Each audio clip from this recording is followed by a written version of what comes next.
5 bells. Stand by all stations. Attention, all districts. A 5-alarm fire. 5 bells. Move in immediately. That's it. Let's go! Let's go! Firefighters!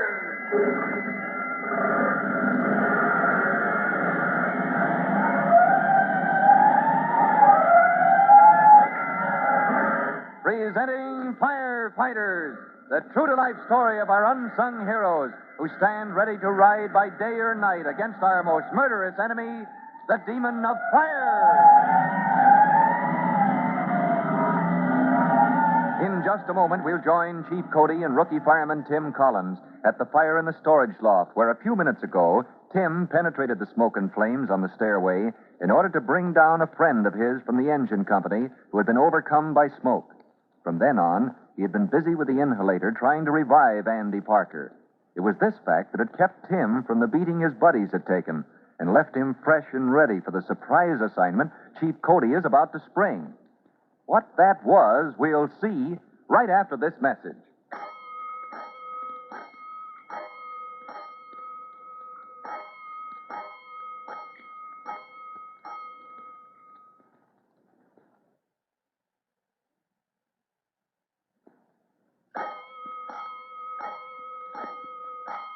Let's go, firefighters.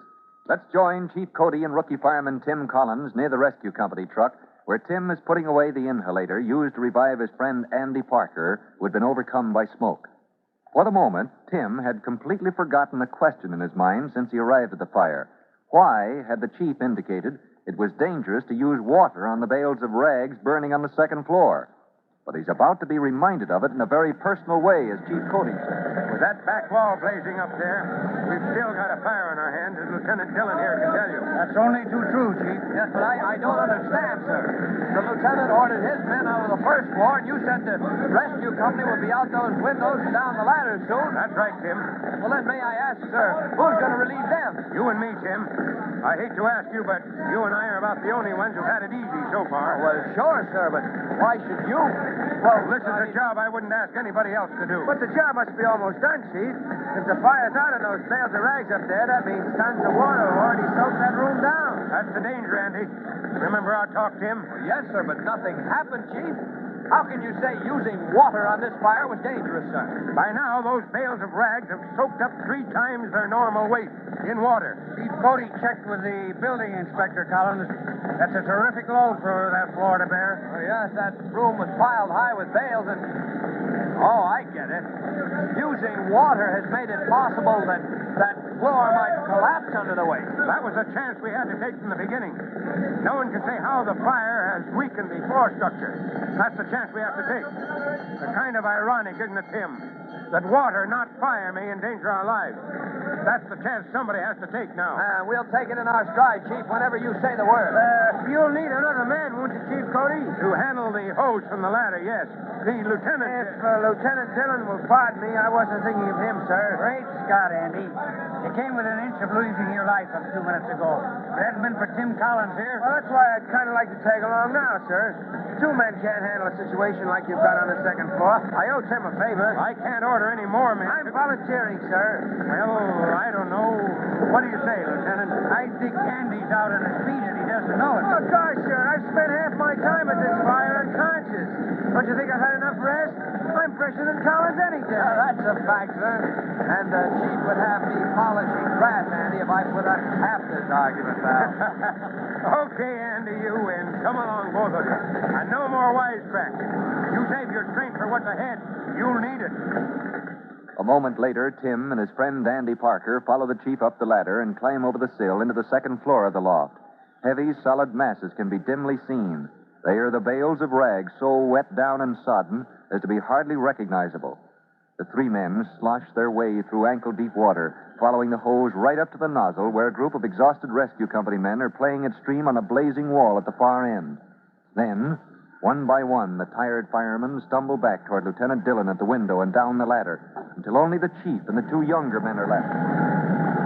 Now, look, boys. Yes, sir. We stand a chance of getting out of here alive only if we work fast and efficiently. I don't see how we can leave until that blazing wall is out, Chief. First thing you know, that'll spread the next door. Well, what can we do, sir? Well, listen to me, and I'll make firefighters out of you yet. Now, hang on to that nozzle, Tim. Yes, sir. And Andy, go back a few yards and drag this hose forward. Right. It's pretty hot where we are, Chief. You think we can work our way any closer to the fire? I do. We'll crawl right up on top of it and give it everything we have. Lieutenant, get some men on that ladder with you. Feed us as much line as you can. I've got some slack, Chief. We can move a few yards ahead right now. Good. All right, Tim, tug. Tug. That's it. Now we're moving up. Yes, sir. A little too close for comfort. Some of those bales are still ablaze up ahead. A lot of smoke. We'll take care of that, son. Andy, get on that nozzle with Tim now. Okay. You know what I think? They ought to spend so much time on those bales of rags. They'll let this wall get away from them. I guess this is as close as we can get. No. Crouch down. Never mind the water. We'll crawl still closer. Crawl, Chief? Yeah. The water's so deep on the floor, I can practically swim. I can't say I like the looks of it after you told me the danger of those bales soaking it up, Chief. We're going to be out of here before you know it, Tim. Yes, sir. Now open the control valve in that nozzle full. Yes, sir. Hang on to it, though, you two. It'll kick like a steer. Oh, wow. How do you like that pressure, Tim? Never mind admiring the equipment, boys. Swing the stream over to the left a bit. Yes, sir. You see where that solid sheet of flame seems to be reaching out for us? Yes, sir. I got you, Chief. Come on, Andy. Let's hit it. That's it. Don't hold it there now, Tim. Let's get rid of some of this smoke. Aim her toward the ceiling now. Tim. That's it. Higher. My brother, that spray coming back down on us now sure feels good. Yeah, it was getting kind of hot. Now hold it there a minute. Yes, sir. It'll cool the ceiling. Yes, sir. Lower the temperature of the air and gases. Give us a chance to move in still closer. I knew there was a catch. The Chief was full of tricks. Yeah. Come on, Andy. Drag the line up closer and we'll hit the heart of that fire again. You got it, son. You pick your own time. Yes, sir. Okay. I bring that stream down off the ceiling with me, Andy. Right. And it right into the middle of it again. That's it, boys. Hey, see where that bright yellow section is darkening to red? It's dimming a bit already. Well, hold it in that section. Doggone it. I think we're beginning to lick this. The Chief's a mighty man, handy man to have around. That's it. You said it, Andy. We still got a lot to learn. You're doing fine, both of you. Cut that nozzle valve a minute, though, Tim. Yes, sir. I want to check on something. Right there. Well, that section is still smoldering, Chief, but it's under control, no question about that. Well, we hit it with all the water we had. Good for the fire, bad for us. Huh? Bad? How come, sir? If there were any dry bales of rags at this end, Andy, there aren't now. That stream was spraying down on them as well as us, don't forget. Yeah, I suppose they've soaked up 4 times their normal weight by now. Listen, I thought I heard that a second ago. That's the sound of timber giving away somewhere around here. Fine, just what we need.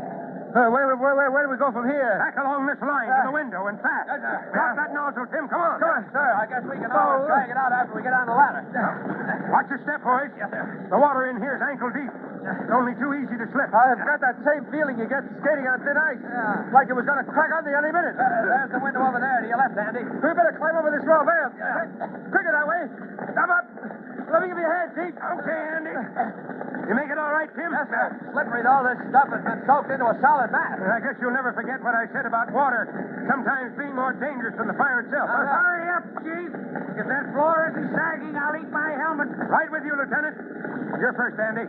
Over that sill and onto the ladder, pronto. All right. Let me give you a hand there, young fella. All right. There you are. You next, Tim, and then Hey, Tim, where'd you go? I got my foot caught between 2 bales, Chief. Don't worry. I can work it loose. Go ahead. I'm getting it now. You sure you're all right now? I can see him coming. No time to waste, Chief. Now, you're next. Down to the ladder. Right. Come on. That's it. Look out, son. Look out. He's giving way. Hurry, Chief, hurry.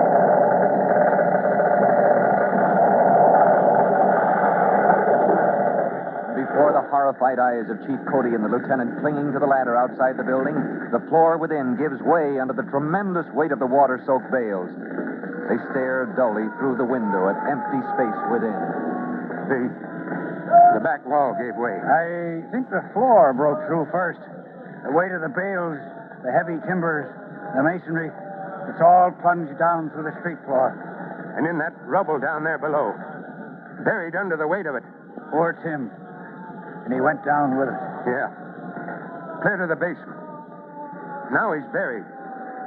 Buried under tons of this stuff. As Chief Cody stares at the ruins of the collapsed building, he hates to think what has happened to Tim. He knows in his heart how slim the chances are for any human being to remain alive under the tons of heavy material that must have buried Tim Collins. To learn what happened, be sure to be on hand for your next exciting episode of The Firefighters. In just a minute, Chief Bob Cody will tell you, boys and girls, how you can help the firefighters in your own town. But right now, let's listen to this message. And now, Fire Chief Cody with a word for the Firefighters Brigade. Chief Cody. Hello, boys and girls. I'd like to talk for a moment to those of you who have gas heaters in your home, or perhaps what they call gas logs in your fireplace. Never take a chance of creating your own gas chamber. Don't close a room up completely when you're heating with gas. It's always wise to keep a window open slightly. Or if you'll remember that, you'll reduce any chance of accident. That's all for now. Until next time, this is Chief Cody saying, so long. Fire Chief Cody and the young rookie fireman Tim Collins will be back on the same station the next time you hear... That's it. Let's go!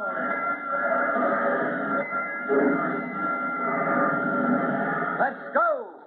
Firefighters! Firefighters is a copyrighted feature of William F. Holland Productions.